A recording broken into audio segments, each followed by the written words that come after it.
welcome everyone to the start of our 14th annual Adam Smith Week, sponsored by the Center for Public Choice and Market Process. I'm Professor Peter Kalkaner, I'm Professor of Economics here at the College of Charleston and the Director of the Center.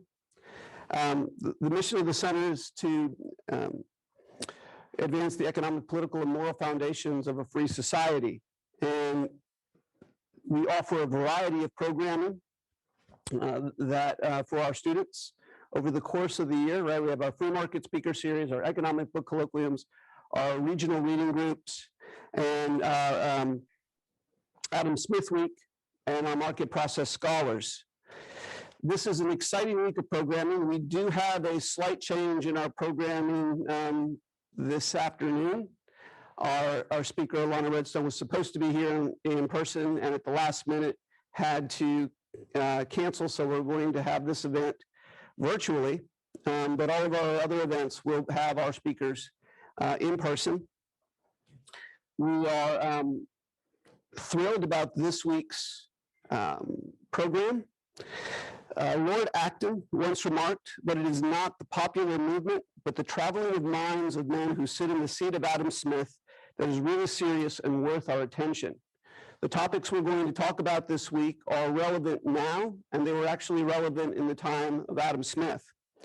So I want to encourage you all to go out to go.cfc.edu/ASW to see the full schedule of events, to look at our website, all of our social media platforms on Facebook, LinkedIn, Instagram, Twitter, and to keep up with what we are doing. At this point, I want to bring up one of our market process scholars, Emily Cook, to introduce our speaker.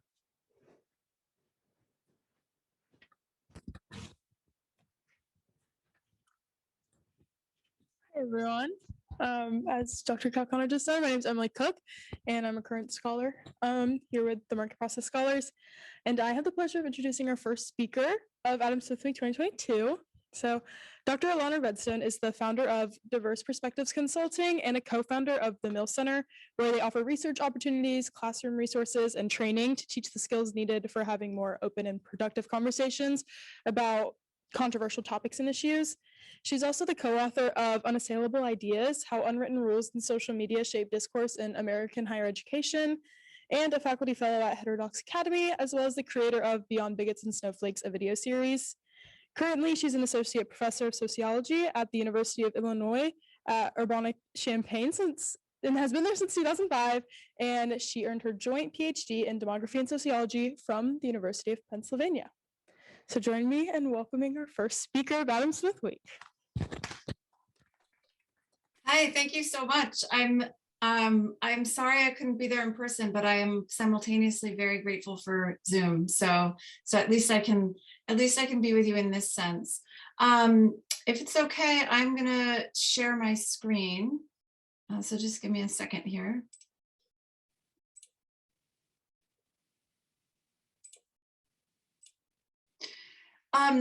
So I'm going to talk to you today about work that I've been doing to sort of build out a framework for, really it's a framework for kind of the broader scope of work that I've done for the last probably 5 years. And the title, so it was originally titled The Uncertainty Principle. I'd sort of moved a bunch of different titles around, and the Uncertainty Principle made some physicists very angry because it's too close to the Heisenberg Uncertainty Principle, which actually forced me to rethink some of what I was doing. And so I landed on the certainty trap, which is actually, I think, a more accurate name for what I'm just for the phenomenon and the solution that I'm describing. So I was happy to be yelled at by the physicists if it got me to a clearer place.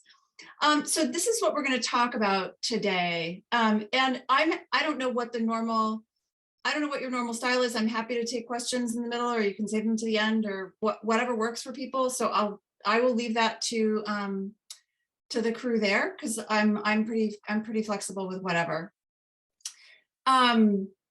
So this is, really just, this are sort of my affiliations, which we've already gone through. What I'm going to start with is I'm going to go back to a speech that was given in 2005, which now seems like ancient history. But I don't know if some people, if I were standing there, I could ask you and see your nodding heads, but if anyone's familiar with the writer David Foster Wallace, who he died by suicide in 2000, I think it was in 2008 when he was 46. But he was a writer, and he gave a quite talented writer, and he gave a speech among his other talents. He gave a speech, a commencement speech at Kenyon College in 2005. He gave the address, and this is an address that Time Magazine has since referred to as the greatest commencement speech of all time. And I'm just going to use this as sort of a jumping off point for the work, for the certainty trap, and for what we're going to talk about today. If you haven't heard or read the entire speech, and there are transcripts available everywhere, I definitely recommend it. If you've ever heard the little "this is water" parable, there are two young fish swimming along, and they happen to meet an older fish swimming the other way, who nods at them and says, "Morning, boys, how's the water?" And the two young fish swim on for a bit, and eventually one of them looks over at the other and says, "What the hell is water?" This is from that speech. That's from David Foster Wallace's 2005 speech at Kenyon. I think he also has an essay or a short story along the same name. So, but also in that speech, he brings up another parable, and he makes a lot of broad points about how we think about what we know and how we think about our beliefs. So he talks about, during that speech, he talks about, he tells the story, again, I believe it's a made-up story, about two men in the Alaskan wilderness who are arguing about the existence of God. There's a man of faith and there's an atheist. And on the slide, I have the quote from his speech, which is what he said in his parable, what the atheist says. And so the atheist says, look, it's not like I don't have actual reasons for not believing in God. It's not like I haven't ever experimented with the whole God and prayer thing. Just last month, I got caught away from the camp in that terrible blizzard, and I was totally lost and I couldn't see a thing, and it was 50 below. And so I tried it. I fell to my knees in the snow and cried out, "Oh God, if there is a God, I'm lost in this blizzard and I'm going to die if you don't help me." And so in his story, after the atheist says this, of course, the man of faith says, "Well, you must believe now. I mean, after all, here you are, right? You are here alive." And the atheist responds with, "No, man, that was just a couple of Eskimos who happened to come wandering by and showed me the way back to camp."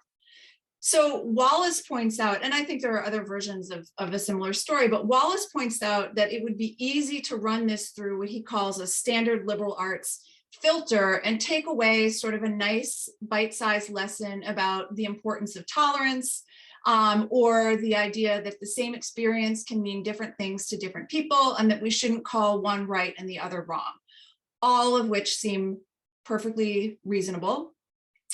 But Wallace goes further than that, and he uses this story to raise questions about certainty.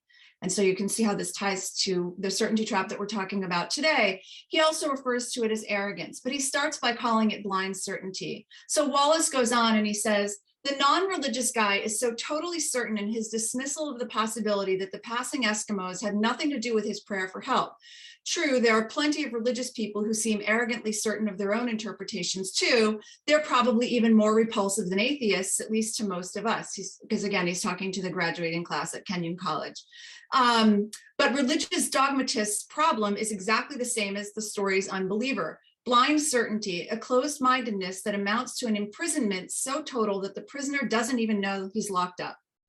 So Wallace offers us, this is our starting point, he offers us a framework for thinking about certainty.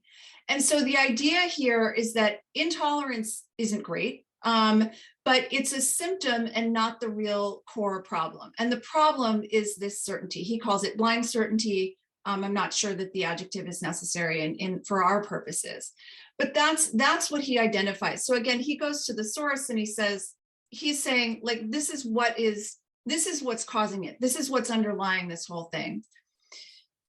So the certainty trap is really using the importance of recognizing certainty, and I'll lay this out more clearly as we go along, in terms of how we think about what we know about the world and what we know about each other. And being caught in the certainty trap has direct implications for a lot of the issues that concern, I'm guessing, many people in the audience today, that certainly concern me. and that are of broader concern more generally. So including political polarization, which is a bit of an empty term, but I'll try and do my best to at least pin it down a little bit on the next slide, free speech, viewpoint diversity, and civil discourse. So we won't have time to get into all of this today, but the certainty trap has implications for, if we have time, we can go there at the end. It has implications for controversies over, for example, critical race theory in education, or diversity, equity, and inclusion trainings and controversies that come up over those topics. So it's really, the applications are broad. So we're going to talk about a few of the different ways certainty gets performs a barrier to communication, and at the same time, it's through that process of identification that we also see some starting points to break out of it. Okay, but I want to say a little bit about how these things tie together. So certainty makes it easier to do several things. One is adopt more extreme positions. Two is turn disagreements into character attacks. Three, and this is not meant to be an exhaustive list, justify deplatforming and various aspects of cancel culture, however you think about that. And three, it makes it a lot easier to ignore calls for viewpoint diversity on campuses, in the workplace, or anywhere else.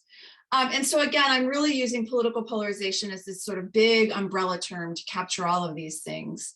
And so the magnitude of this problem is really hard to overstate, and it spans the political spectrum. You can find people writing and expressing their concern about political polarization, and again, there may be slight variation in what they mean, across the political spectrum, in conservative, centrist, liberal, libertarian outlets.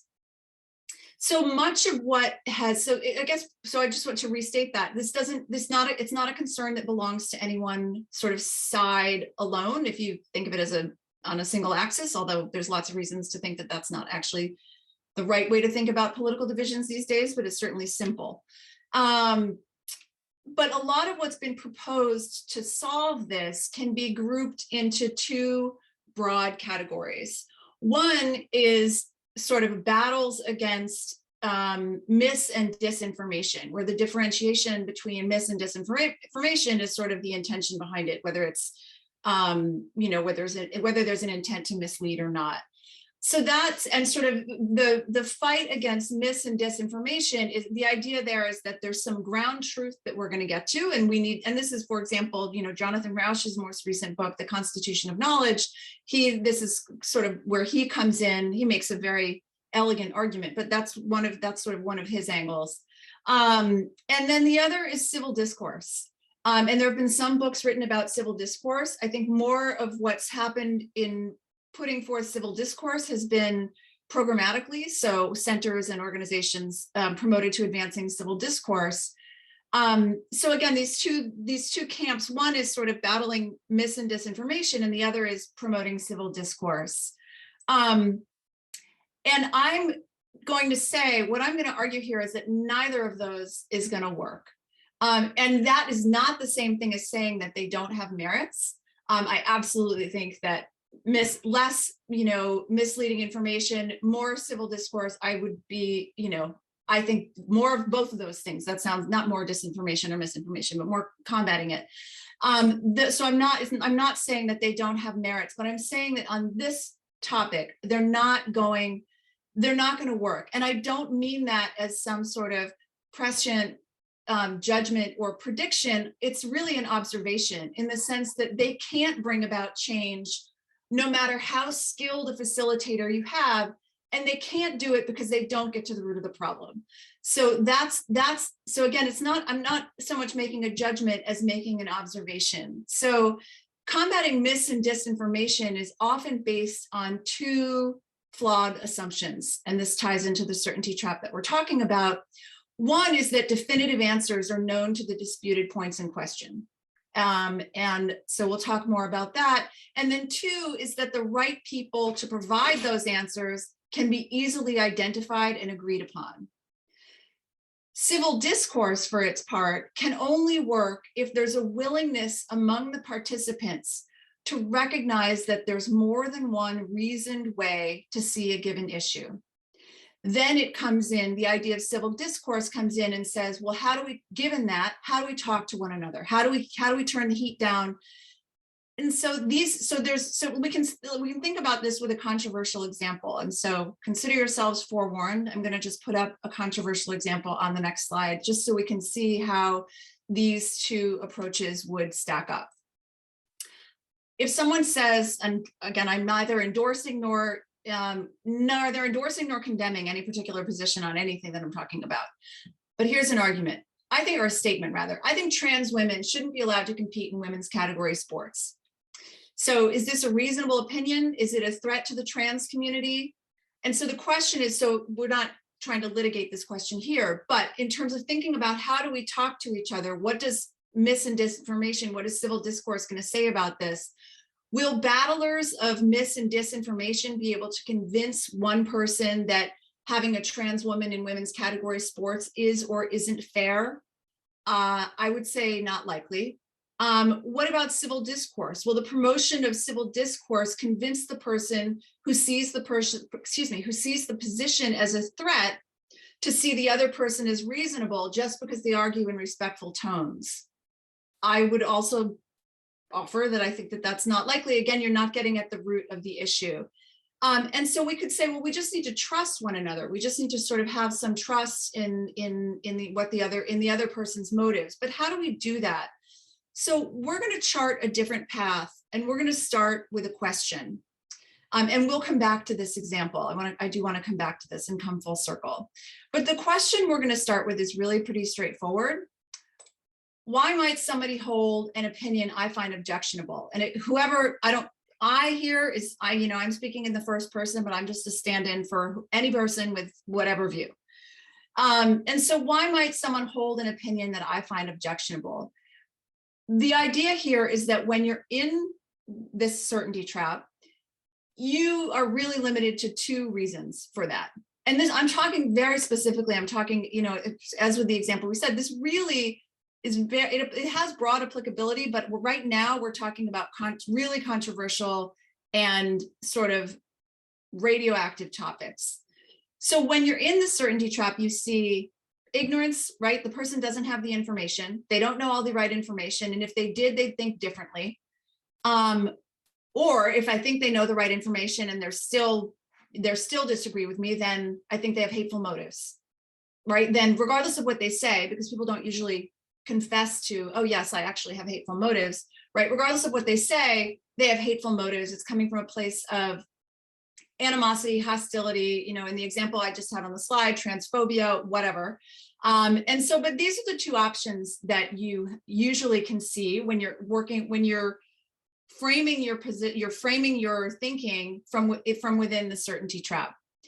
And so the argument is that this is out of the certainty trap, and this is also a more accurate reflection of what's real about how people reason and how people think about controversial issues.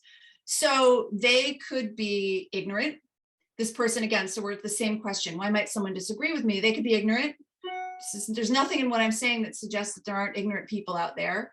They could be hateful, also possible. Nothing I'm saying suggests that there aren't hateful people out there. They could also be reasoned.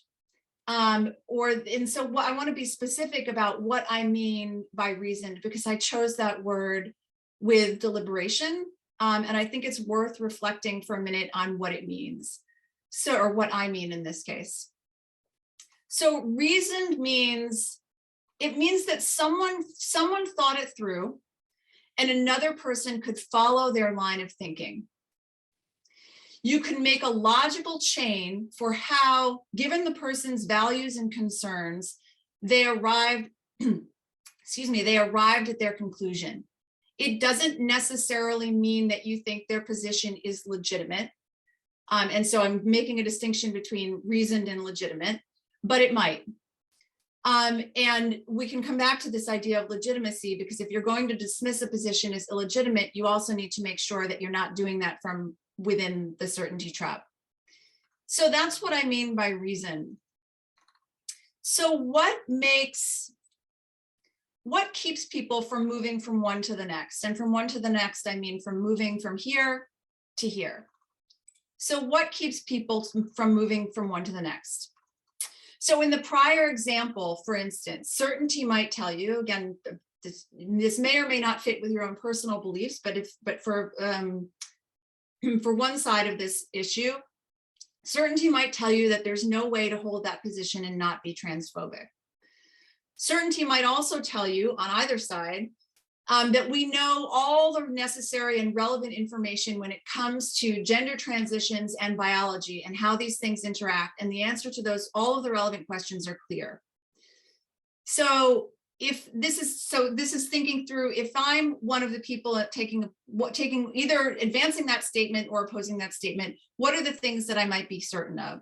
Now, this is more applicable to the person who finds it objectionable.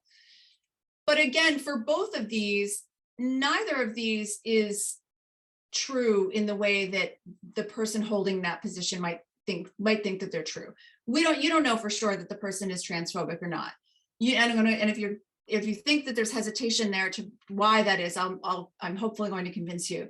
And two is we don't know everything that there is to know about gender and biology at this point. Maybe we will.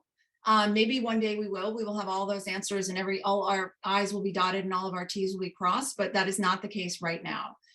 So now, if you recognize uncertainty in these statements, if you say like, well, no, that doesn't really seem to be true, and I don't really think that's true either, it's not certain, in other words, it's not certain, does recognizing that, you might ask, does that mean for sure that the person who's holding the original position, this position, does that mean for sure that that person is not transphobic?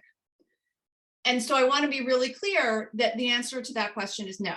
It doesn't rule it out. It doesn't tell you for sure about anything. All it does is it gets you to this list. It doesn't tell you, short of developing some sort of mind reading skills, it doesn't tell you where on that list it should be, that person would fall. And that actually turns out to be an enormous challenge, because sometimes the opinion that you observe could be the result of reason 1, reason 2, or reason 3. And you can't tell the difference. All you observe is the opinion. So whether it's the example of, I think that trans women shouldn't compete in women's category sports, whether it's the position, I am opposed, again, I'm just channeling an argument. I am opposed to affirmative action, or whatever opinion it is. All you observe is the opinion. You can't discern which of those factors, or which of those, where you are on that list. And that turns out to be enormously challenging. Now, someone could say to me, well, why would you assume that it's not hateful when it could be? Because there's nothing I'm saying that says that it couldn't be. So why on earth would you bend over backwards to assume that it's not hateful? And I would be the first to say, yeah, it might be. But where will I end up if in every instance, I assume that to be the case when there are in fact multiple possible explanations? In other words, what if I assume every time that it's this, just for the sake of argument, because I can't be sure. And I just say, you know what, this is going to be my default setting. And unless somebody proves me wrong, and I don't actually know how they would prove me wrong, because them saying I don't have hateful motives, that's not convincing, because no one with hateful motives would actually admit that they do in the first place. So now I'm not sure where you end up if that's the position that you're going to take. And again, we could have a further discussion about that as well. So certainty shapes how we judge one another. It shapes how we evaluate claims. And it shapes how we think about arguments. It affects our trust. It affects how we trust one another interpersonally. It affects how we trust institutions, how we trust sort of society more generally. And it also shapes our things like our willingness to question common knowledge, to question experts. And so what I'm going to offer on the next slide is 3 barriers that sort of hold us in this trap. And that by recognizing these, you can start to in fact, you will start to see a lot more uncertainty than you otherwise would. In fact, I've had students say to me, particularly with the with the first one that I'm going to talk about, oh my God, now that you've pointed this out, I see it everywhere.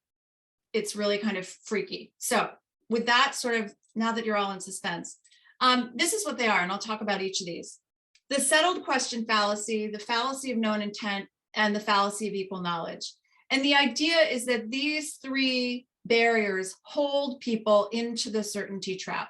So, and that happens in a lot of different ways. They make it easier to fall into the trap, and they keep you there once you're in it. So if I'm going to go from, I don't like this person's viewpoint, to this person is some sort of odious monster, these three fallacies make it easier to make that jump. And so these are claims that block, or these are barriers rather, that block constructive engagement. Now, one of the things I want to be clear before I talk, but be clear about before I describe these in more detail, is that uncertainty, not being in the certainty trap, is not a recipe for some kind of gotcha. It's not, oh, I'm going to find the hole in the other person's argument and I'm going to just, pull the rug out from under them. This is about recognizing it. I mean, there's a part of it where it's about seeing it in other people's arguments, and there's a part of it that's about seeing it in yourself. Because if you don't see it in your own arguments, then now you're not really out of it. And so it is absolutely a two-way street. Okay, so the first one that I'm talking about is the settled question fallacy. So this is the idea. So when we behave as if there's broad-based consensus on answers to important and controversial questions, and I have some examples on the next slide. One of them we've already talked about. Broad-based consensus on answers to important and controversial questions, when that is not in fact the case. So, and a particularly pernicious form of this, when you're talking about political polarization, happens when one side of the political spectrum or the other asserts that a question is no longer up for debate. This is one particularly pernicious form of the settled question fallacy. So what does this look like? It looks like it can happen when there's evidence available to support competing conclusions. So for example, like this is the example I just said, I was talking specifically about transitions and biology, but you could say more generally about the relationship between gender and biology. In the video series that I did, one of the examples that I said was, if I wanted to fill a library with references claiming, that gender is entirely a social construct, I don't think I would have any trouble doing that. And if I wanted to find a library next to the first one with references saying that there's a biological basis for gender differences in terms of how they manifest in the real world, I don't think I would have any trouble doing that either. There's a bigger question here about sort of research and scholarship and knowledge building that I'll go into in the book, but this is what this will ultimately be. But that would be, an example where there's evidence available to support competing conclusions. Another would be when a claim is nearly impossible to prove or disprove. So something that is, some of you might be familiar with the term unfalsifiable, which that's what it means. It means that you can neither prove nor disprove the particular claim. So in this category might be something like inequality is due entirely to structural factors. Is that true? Not true? Can you prove it? What would that look like? What would the evidence look like? What would count as evidence, right? All of these things. So presenting these types of things as though the answers to these questions are settled is one of the things that creates a barrier, and it keeps people in this certainty trap. Okay, the second one is the fallacy of known intent. When we act, and these are related, I don't mean to suggest that these three are in separate buckets. The fallacy of known intent. So when we act as though we know someone's intent, when they say or do something we find objectionable. And yes, I will just pause here to say that there are some people who will make the claim and they will say, well, intent doesn't matter, it's only about impact. My starting point is that intent has to matter, and I'm happy to get into that I'm happy to get into that as well. Intent is not everything, but it's also not nothing. And that's sort of my starting point for talking about this. So when we act as though we know someone's intent, when they say or do something we find objectionable, and we can make this mistake for events occurring at the current moment or project into the past, holding people in the past, considering their intent based on, evaluating them based on today's norms. Okay, so an example, this is very similar to or sort of building off of the example I started out with. When there's only one possible motivation for an utterance or action, and I'm not trying to defend, I have no horse in the race about, J.K. Rowling and her lot in life, but just as an example, she says she believes in biological sex. I will be the first to admit I don't remember the exact tweets that she said. I don't remember exactly what she said, but this was sort of the gist of it. So the idea would be that she must be transphobic because there's no other reason that she could hold such a position. So now we're talking about, so you can see how these overlap, the settled question fallacy and the fallacy of known intent.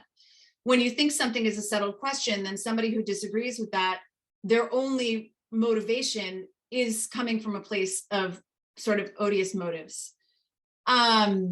So that's, and then the third one is the fallacy of equal knowledge. And I'm going to go right to, again, I'm just warning you, a very controversial example that came up with students of mine, probably, when was it? I guess in the fall of 2020, it would have been. But this is the assumption that on controversial topics in particular, if we all had the same information, we would all agree. And it's usually offered by one side as a charitable way to understand why someone on the other side doesn't agree with a particular position on a controversial issue.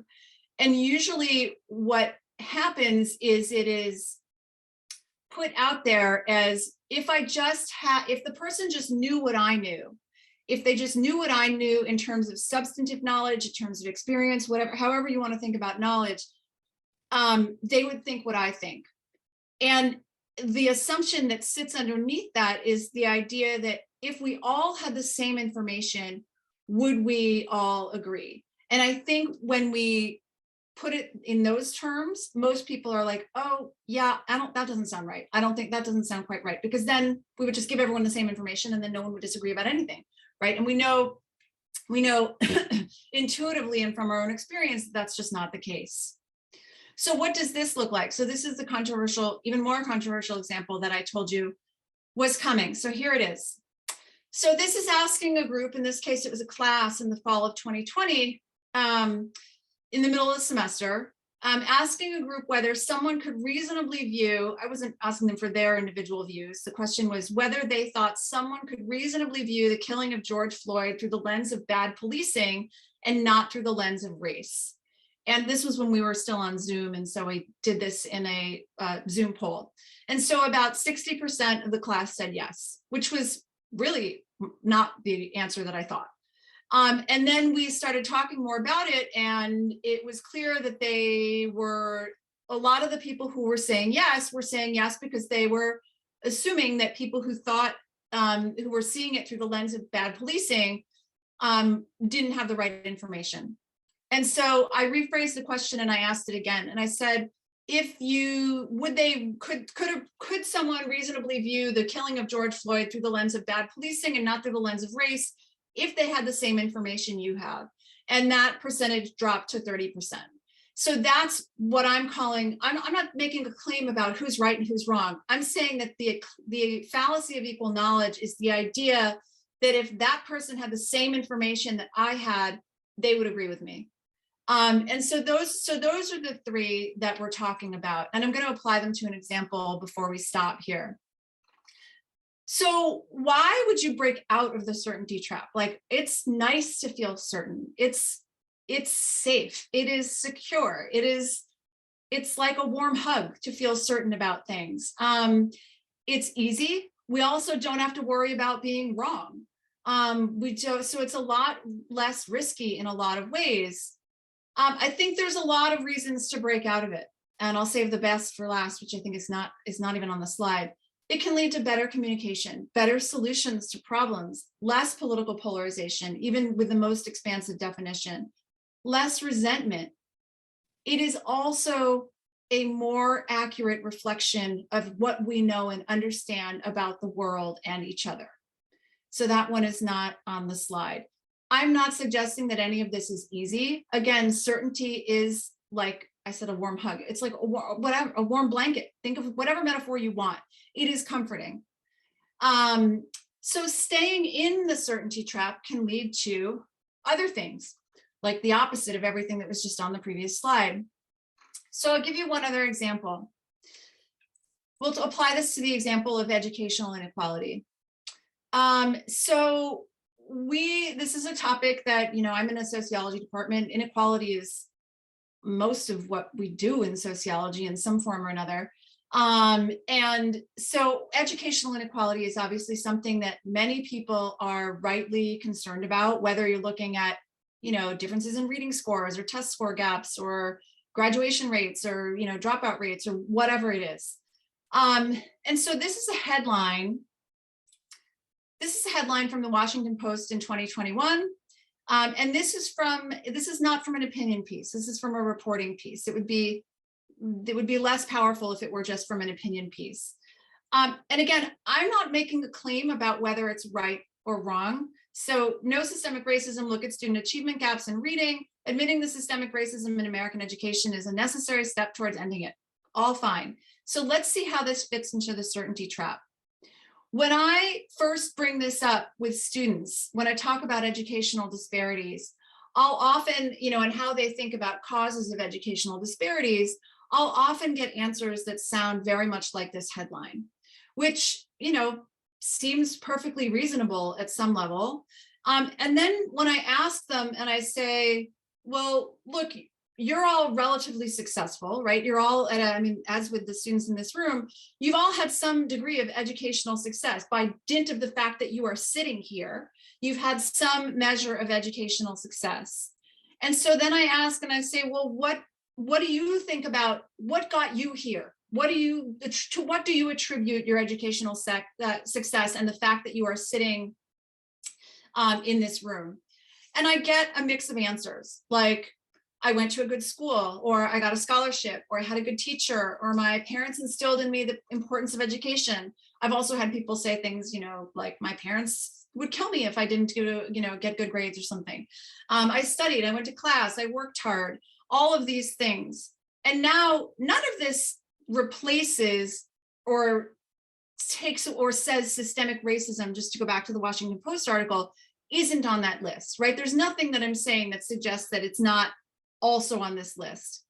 But if we look at the headline and the sort of the view that's attached to this, and we look and we compare it to the list that the students came up with, here's a question, which is, okay, could you rank order those things in terms of their importance and how much each factor contributed to your own success? Most students can't. I know I couldn't. I wouldn't. And this is to be fair, this is a very racially and ethnically, not very gender balanced. Sociology tends to be mostly more women than men, but very racially and ethnically diverse. So if we look at our three barriers that I said, how does this sort of measure up? The settled question fallacy. So yes, this is present in the sense that the assumption is that educational disparities are due to systemic racism. Is that true? I have no idea. Probably to some extent, maybe. Is it 5%, 2%, 95%? I have no idea.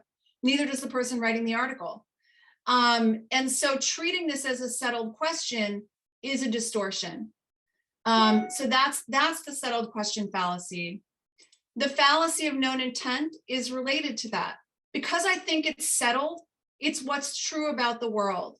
There's no legitimate way for anyone to disagree. Educational disparities are due to systemic racism, and the only reason you'd question that is if you're racist. So, and then the third one, the fallacy of equal knowledge. If I share my understanding of the world that makes me sure that systemic racism is the cause of educational disparities, or the only cause we should be talking about, or however you want to think about it, you'll agree with me. And so this is, again, what you're missing in this line of thinking. What you're missing is the information. I'm going to tell this to you. And this there's a lot of sort of programming and educational policies that take this approach, right? Including a lot of diversity programming, which has a lot of other benefits, but it does make this assumption. All right, so we're coming to a close here. So the path forward is sort of two parts. And I'm going to sum this up with 6 words on the next slide. The first is remember, recognize, and rethink. So alliteration for those of you who are fans of alliteration. These are the 3 fallacies, and someday some psychologist is going to argue with me about whether they're fallacies or cognitive distortions, but I will save that for another day, and I'm happy to cede that argument. The settled question fallacy, the fallacy of known intent, and the fallacy of equal knowledge. These are barriers. None of this is saying that I have the right answers to these questions. I don't. Or that I know that I can see inside someone's soul and see what their intent is. I can't. And neither can anybody else. And so what do we want to do about that? How do we want to navigate this space, given that those things are true? So that's one piece. And then the second is just, again, this sort of broad recognition that particularly when it comes to complex social problems, there is a lot more uncertainty than we often realize. And that is true whether we recognize it or not. It's no less true. In other words, you could go back to Wallace's example, his fish story from the beginning. Those fish were in water, whether they saw it or not. Right? Like the fact of them being in water didn't depend on whether they recognized that they were in water. And so this in a similar way, the uncertainty is there whether we recognize it or not, but it will, by recognizing it, we have a better chance for, again, constructive engagement, solving problems, all of the things that we think we would want to do. So the 6 words that I promised you are find the uncertainty and find the conversation. So that is, the last thing I will say is just to restate this again, that is not about finding the uncertainty and that is not about finding some kind of gotcha in somebody else's argument. That is about, I mean, again, there is a piece of it in seeing it, how it manifests in what somebody who's you don't agree with is saying, but it's also recognizing it in your own positions and your own opinions. And so it is absolutely, and I want to emphasize this, it is absolutely a two-way street, because the other person doesn't have the answers any more than you do with any more certainty. So I'm going to stop here. We can talk about more examples, or we can go in a lot of different directions, but I will stop here. So hopefully that gave you all something to think about.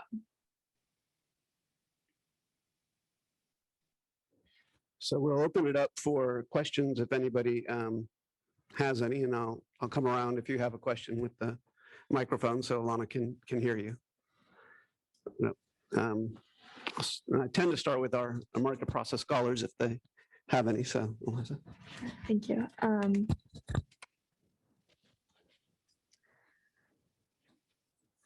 You mentioned that intent matters for the fallacy of known intent. Why do you think that it matters?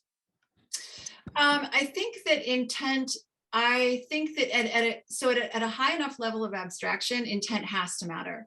Because if it doesn't, then you're saying that, well, you're saying a couple of things. One is, okay, there's a couple of answers. One is that we are now going to create a situation where we're going to bring the conversation down to the level of comfort of the most sensitive person in the room. And that may not, like, so I'll give you an example of what that might look like. I worked with a group once who said that there was a group of people, and this is not academic, but they were saying that there was a group of people who were saying that this was actually in an athletic company, and they were offended by the use of the word healthy. And I don't think they were making it up. Like, I think they were deeply sort of troubled by this term. And because they felt like it was normative about body size and lifestyle and diet in a way that made them uncomfortable. And so if you're saying intent doesn't matter, then now you're in a position where you're basically going to say, well, okay, then healthy's off the table. And you may say, well, that's an example, that seems a little bit extreme, but that is what you are tying yourself to. I will say, I'm just gonna write something down.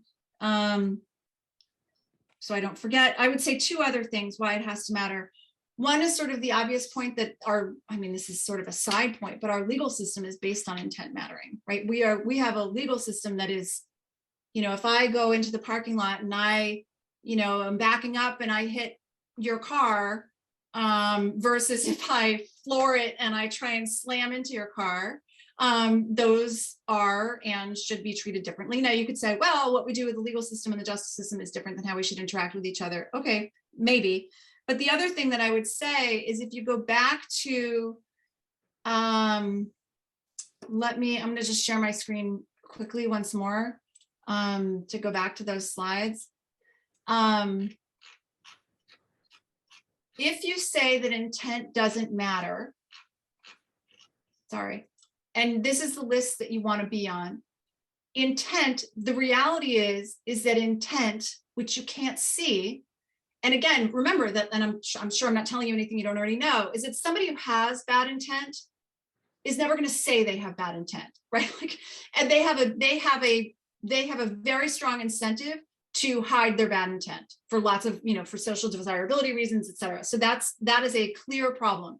But if you say that intent doesn't matter, now what are you going to do? Now you're not on this list anymore. Now you're back here. You can't have this list and say that intent doesn't matter, because there are some positions where intent is take the example of, I am opposed to affirmative action. Again, I'm just channeling an argument. I'm opposed to affirmative action. Am I taking that position because I'm deeply racist and resentful of the people who stand to benefit from those programs? Maybe. Am I taking it because I have concerns about either whether this is the best way to allocate resources, or whether whether we should be focusing on socioeconomics, or whatever my argument is? Doesn't matter if you agree with it or not. I think there's a distinction between that and if you don't see that distinction, well, then then there's a separate conversation. But I guess my point, and I'll stop, is that if you say intent doesn't matter, you can't be on this list. Then you're here. And so you can't have it both ways. Does that make sense? Yes, that makes sense. Thank you. Okay. Let's go ahead, and we have a couple questions in the chat, so let's go ahead and Okay. Can you read this, or Ilana, can you see this? Actually I can. Flat earthers. Oh, I love the flat earther question. Can we assume that they're ignorant? Do we ignore them? Okay, so how do you handle flat earthers? I have a whole chapter on flat earthers and you could lump them all together. Flat earthers, Holocaust deniers, 9/11 truthers, QAnon conspiracy theorists, people who say that Kennedy assassination was a conspiracy, people who say the moon landing was faked, all of this stuff. And so what do you do with all of this stuff? And so the flat earthers, actually, there's a great, I don't know if you, Calvin, I don't know if you've seen Behind the Curve. It's a documentary about flat earthers that I just watched over the last week, which is very interesting. And you can watch how they sort of process their own evidence. So here's what I would say about the flat earthers. So recognizing uncertainty is not, and you could say the same thing about, well, what does this mean? Like, do we never trust experts? Like, nobody just knows anything at all? Recognizing uncertainty is not the same thing as saying that all positions or all arguments are of equal merit. Or equally, you could bring it to probabilistic thinking. And so you could say, well, they're not all equally probabilistic in their likelihood of being true. And so I would say that for the flat earther example, and I think you could put like the Holocaust deniers almost, we can say why that, I think it's a little bit even harder. But in the flat earther example, you could say, well, it doesn't, so I guess two things. You could say, I think the implication is more for how you might respond to the flat earther than whether or not you think that your geology class should be taught by a flat earther. Right. And you could say, and of course, there's places in between. Like, so for example, you could say, well, if I have a 15-week geology class, I mean, this is just, now I will be speaking for myself here. If I were taking a 15-week geology class, geography class, and we were, you know, do I want 2 weeks spent on the arguments, or the evidence, you know, that what they claim to as evidence is flat earthers? No, probably not. Do I want 10 minutes? Would I be interested in hearing what those arguments are? 10 minutes of one class, 15 minutes? Maybe. I don't know. I mean, that seems like there are curricular decisions when time is a zero-sum game, but I do think that it has implications for how you respond to people. But again, there's nothing about what I'm saying that says that any explanation is has an equal probability of being likely. I would just, and this isn't the question Calvin asked, but just to build on that, I think there's a whole separate set of questions about, to use the, you know, the David Irving Holocaust denier example, right? So what do you do about Holocaust deniers? Or, you know, people say that, you know, the Kosovo massacre didn't occur, or whatever, like, what do you do about that? And I think there's a set of questions. I think there's a lot to be sort of thought through. And I do this in the more space in the book, when the question itself feels dangerous. The question, when the mere fact of entertaining the question, and I feel it too, right? Like I am no different than anybody else in that respect. But when the mere fact of entertaining the question of, well, what is the argument that this person is making? Or, you know, that feels too scary. And what do you do with those questions? And I think that there's a lot to sort of be thought through there. I don't know, Calvin, if that's sort of, I don't know if, I don't know if Calvin, if that answers your question a little bit, or sort of at least is food for thought. Do we have one more in there? I think. There's one more question. Oh, okay. In the fallacy of shared information, do people assume everyone's reasons the same? You mean the fallacy of equal knowledge? Do people assume everyone's reasons the same, or weigh everything the same? Or is it just mistaking information for the only input in the analysis? Not totally. I'm going to answer the question. This is from Adrian. I'm going to answer the question I think you're asking. So you could imagine a function where your belief is a function. I mean, there's probably a lot of economists here. Your belief is a function of a number of different things, including your knowledge, like your sort of substantive knowledge, right? So that might be, then you could subscript it, you know, from 1 to n. And then you could have part of that function might be your experiences. And you could subscript those from 1 to n in terms of your life experiences. And you could say, well, if we all have the same inputs, right, this would be a sort of more, I don't know, a more sort of laying it out in an equation almost way of thinking about it. If we all had the same inputs, then would our belief at the outcome be the same? And I think the answer to that is no. I mean, it's just to state the obvious, the answer to that is no. Well, why is it no? It's no because we don't all interpret our experiences the same way. We don't, and if we knew why people interpret why is it that two people can go through the same sort of traumatic experience, or what appears from the outside to be the same traumatic experience in childhood, and one of them, it sends them on a path down the path of self-destruction for the rest of their lives, and for another one, it creates a sense of resilience that drives them to be, you know, the CEO of a Fortune 500 company. I'm just making this up. And so it's not, I'm not sure if I've answered, Adrian, if I've answered your question. Do you want to say more? If I haven't answered it, I'm answering what I think you're asking, but I don't know if I've hit it on the head.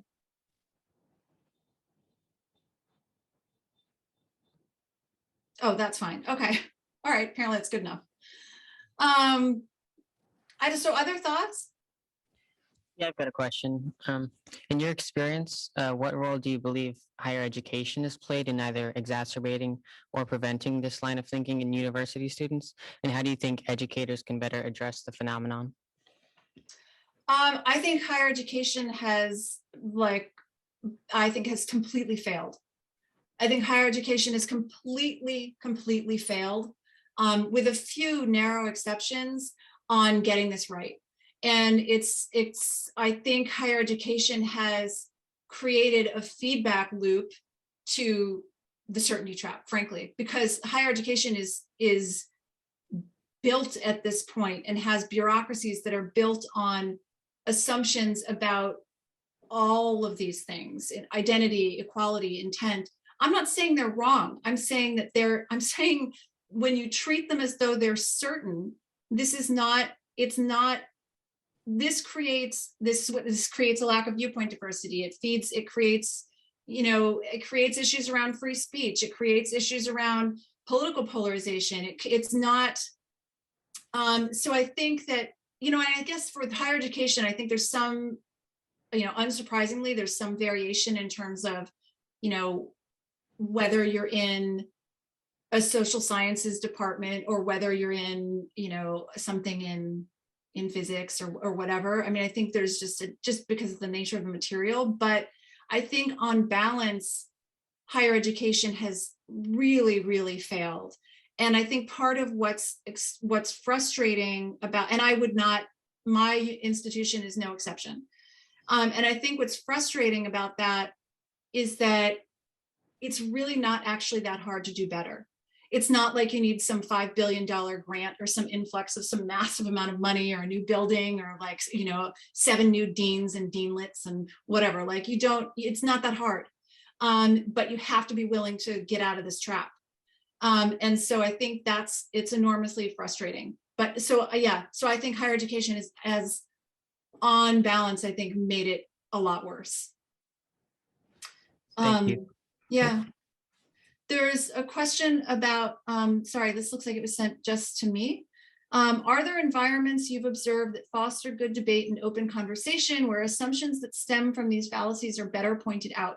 Would this be done best through journalism in school with professor moderators, or is it just best we encourage people to participate in debate in everyday spaces like at a cafe with friends? So one thing I would say is that, I'm going to respect the privacy of the person who messaged me because they didn't do it publicly, but is that I would not think of this as a debate.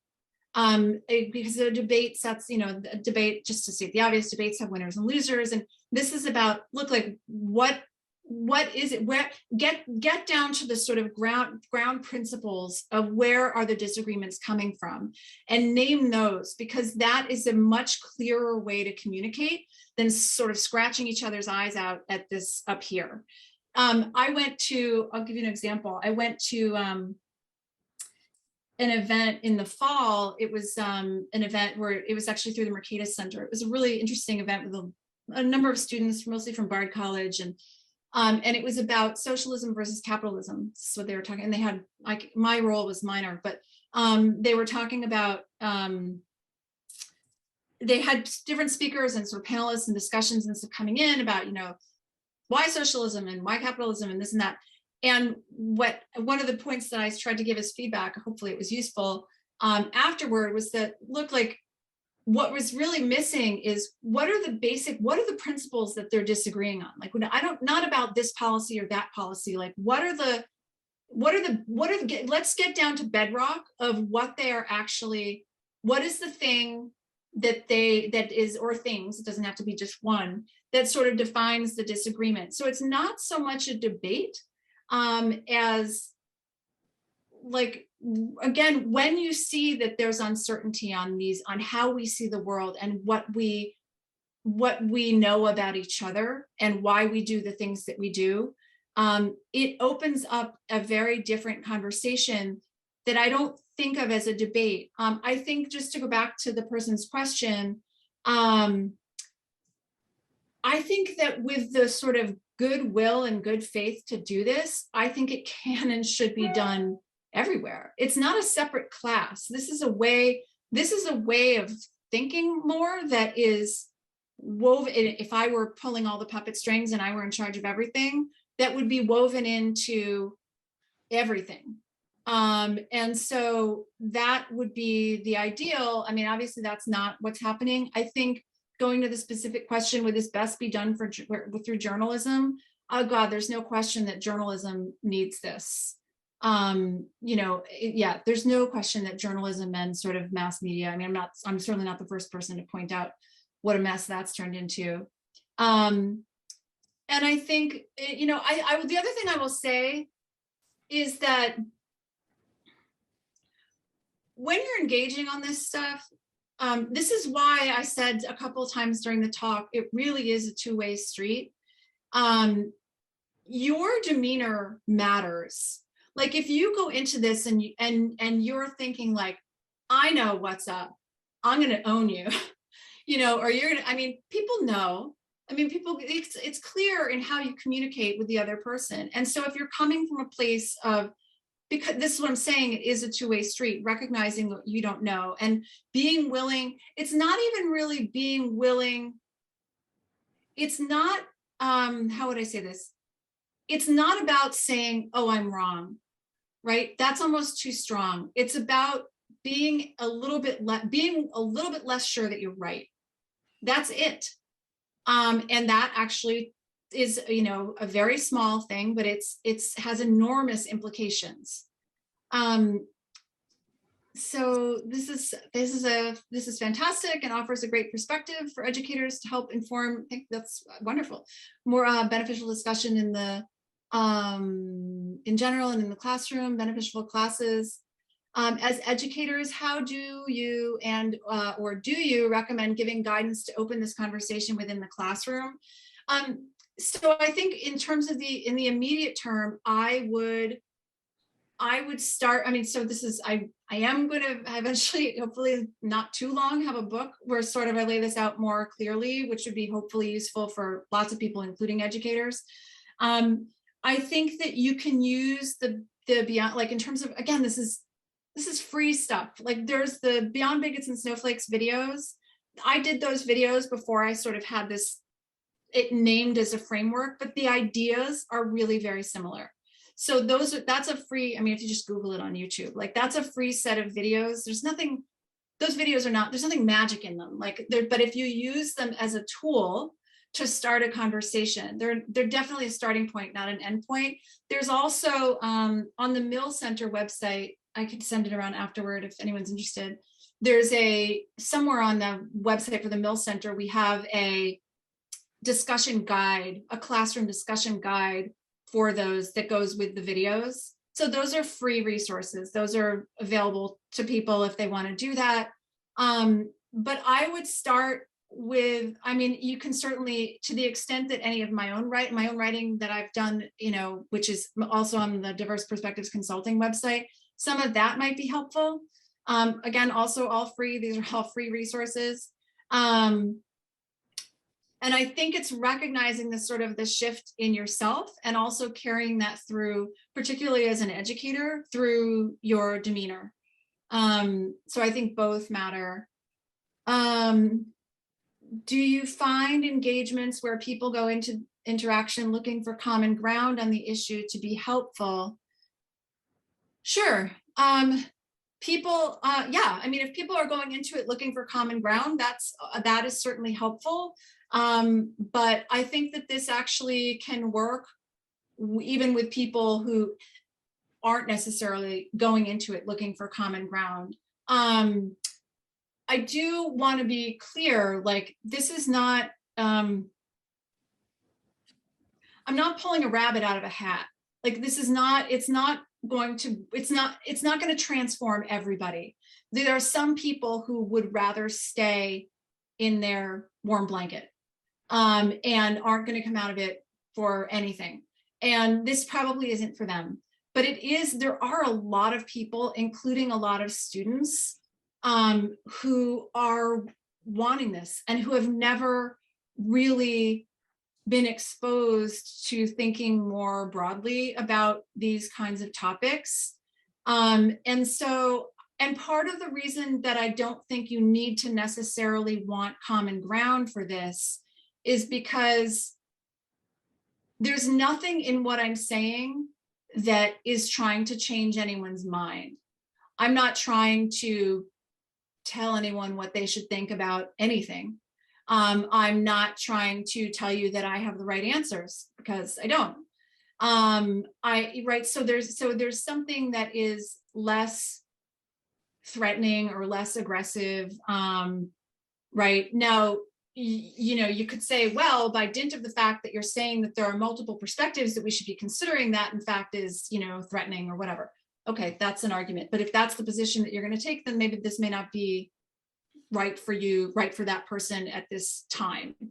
But I don't think that it's so narrow as only being applicable to people who are already searching for common ground, if that makes any sense. We have a question here in the room, Ilana, so. Hi. My question's about one of your closing remarks, being that part of the path forward is realizing that when it comes to complex social problems, there's just a lot more uncertainty than we often realize. I guess my question is, so how do we go about creating solutions? I guess more in the sense of policy kind of, and is it just going to be a situation where there is no solution and we have to accept that not everyone's gonna That's be sad. happy, or is there a next step with that realization? Yeah, so a couple things. So one is yes, so that's a totally valid question about, well, how does what you're saying apply to, the government or policy or sort of to policymakers or whatever, and legislatures. This is really a point. So I'm gonna sort of respond in two ways. One is I'm going to say that this is mainly about communication. This is about how do we talk to each other? How do we talk to each other in the workplace? How do we teach students in K through 12, in higher education? How do we think about problems, complicated problems, as a society? Ultimately, decisions have to be made. Policies are set in place. Policies are, but policies can also change. Right? You can also, part of not being certain is that you're also willing to, if you're not sort of making a claim of, if you're not on that 2-item list, right, where someone would only disagree with this policy because of, their sort of sinister motives or some kind of moral monster, then it does create more of an openness to, or at least, it should create more of an openness to, course correcting. But you're right in the sense that, yeah, we don't want to just sit in our paralysis and say, oh my God, and rock back and forth in the corner and just say, oh my God, we can't do anything. That's not helpful either. So yes, decisions have to be made. There are better and worse decisions. There are better and worse ways to communicate about decisions. And there are absolutely better and worse ways of responding to people who don't agree with whatever it was that whatever decision was made. And then again, I would say the sort of opening up to course correcting, if that helps. But yeah, it's a totally fair question. Thank you. Given the Washington Post article that you listed, I was fascinated with that. Would you relegate that to the opinion page, or would you reframe the headline and how the article was written to make it newsworthy and not an opinion? Me personally, I wouldn't, the problem that I'm pointing to, or at least I'm trying to point to, is that that's an example, this certainty trap is everywhere. It is everywhere. It is woven through our education systems. It is woven through our cultural institutions. I'm not saying it's some kind of conspiracy. There is psychologically, we like certainty. It feels good. And so why would you leave it? But so the Washington Post in that article, and the Washington Post is, I read the Washington Post, there's lots of good things to read, but there's certainly nothing unique about the Washington Post in this respect. But I would say that in saying that that's reporting, they are falling into the certainty trap, right? There would be small changes to language. Let me pull it back up. And you could say, you could name the reasons why no one would want to do this, but maybe there's some sort of sexier way to do it. But, here was the headline. So no systemic racism. I could imagine a series of articles reporting on, I don't know, trying to understand what is systemic racism? How should we determine when it's a factor? How do we know how do we know what the role, I mean, there's a real question there about what is the role, if you, assuming you can clarify the concept of systemic racism, what is the role in student achievement gaps? What does it mean if we get it wrong? Like, there could be, I can imagine ways of sort of not writing an article on a topic like achievement gaps, which is, you know, undoubtedly an important topic, and not doing it in a way that falls so completely into the certainty trap. Does that make sense? Thank you. And it's, again, it's frustrating because it's like, come on, people, it's not that hard. It's really not that hard. You just have to be willing to get out of it. So I'm going to take the prerogative to throw the last question out here, Ilana. Sure. Because I think this is sometimes where we are, and I want to go back to where you started with. And how would you approach a conversation with someone if you start with a statement that you did, say about transgender women in sports, right? And you make that statement, and the person says that's completely offensive, and you need to apologize to me. Is there a place to go from there, right? In other words, if they admit that this is offensive and they find it offending and so forth, is there a place to go from there, you think? Or at that point, is there a way to have a conversation still? It depends on how comfortable you are and how, I mean, it depends on a number of factors. So on the one hand, I would say, you know, the person who's getting upset by that, and I understand why they're getting upset by it, but they're on that list of 2 items, not 3. So something like, we already missed the boat on sort of getting them to the point to realizing that there's actually 3 things on that list. And that's why this, you know, having this sort of woven into education is so important. You know, I would also say it depends on your own comfort level with how you feel about engaging. Like for me, this stuff doesn't bother me. I would feel comfortable engaging without taking. I also think there's a difference about whether you're trying to argue a position or whether you're trying to ask questions and sort of get at, again, the uncertainty of it, which is not the same thing as arguing a position or telling the person that they're wrong. And so right. And so just going back quickly, like, I think at the individual level, for some people, these kinds of topics, really, like, they have a really hard time turning the heat down on it, regardless of which side of the aisle they're on or whatever. Like, it's just very hard. And so you'll have to, you know, everyone has to sort of figure out for themselves, well, where am I? Can I do this in a way that's sort of where I'm bringing the heat down, not turning it up? So I guess those are a bunch of questions. But again, I think that remembering with that person, I think that coming from a place of sort of getting at find the uncertainty, find the conversation, that's where I would start. And that particular person that you're talking about, they may not be open to it. You can't control what they're going to do. And so you'd have to sort of feel that out and see. But I don't think it's necessary.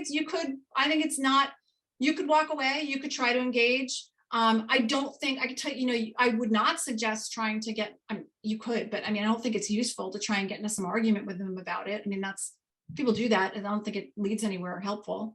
But I think that would be, I think there are ways to engage, your mission if you choose to accept it, kind of thing. All right, with that, I'd like to thank Dr. Redstone and thank all of you for coming out. Our next event is this evening at 6 o'clock. Actually, before that, though, we do have an opening reception here at 5:15. It's going to be just out here in the Tate Center. So you're all are welcome to attend that. And otherwise, I hope to see you all this evening at 6 o'clock. We'll be in Wells Fargo Auditorium. So thank you all for coming out, and thank you, Dr. Redstone, for being here. Thank you so much for having me. I'm sorry I couldn't be there in person, but thank you.